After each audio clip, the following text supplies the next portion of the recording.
ভালো পুরুষ, সবচেয়ে ভালো মানুষ হলেন ওই ব্যক্তিরা যাদের পরিবার, যাদের স্ত্রীর কাছে তারা ভালো, অর্থাৎ স্ত্রী মন থেকে সাক্ষ্য দেয় যে আমার সাহেব, আমার স্বামী, আমার ঘরওয়ালা, আমার বাড়িওয়ালা, আমার জীবন সঙ্গী, এই লোকটা অমায়িক মানুষ, লোকটা আসলে ভালো মানুষ।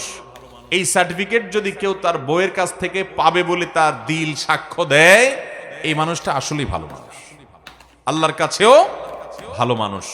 নবী করিম সাল্লাল্লাহু আলাইহি সাল্লাম এই হাদিস বলার পর বলেছেন, ওয়া আনা খায়রুকুম লি আহলি, তোমাদের মধ্যে বউয়ের কাছে কে কে ভালো আছো আমি জানি না, তবে তোমাদের মধ্যে আমার পরিবারের কাছে আমি সবচেয়ে ভালো। অর্থাৎ আমার পরিবারের সবাই, প্রত্যেক স্ত্রী নবী সাল্লাল্লাহু আলাইহি সাল্লামকে ভালো জানতেন, শ্রদ্ধা করতেন, তার ব্যাপারে কোনো অভিযোগ অনুযোগ ছিল না। কারণ তিনি কখনো স্ত্রীদেরকে আঘাত করে কথা বলতেন না, তাদেরকে আক্রমণ করে কথা বলতেন না, গালিগালাজ তুচ্ছ তাচ্ছিল্য করার তো প্রশ্নই ওঠে না, জুলুম করার তো প্রশ্নই ওঠে না।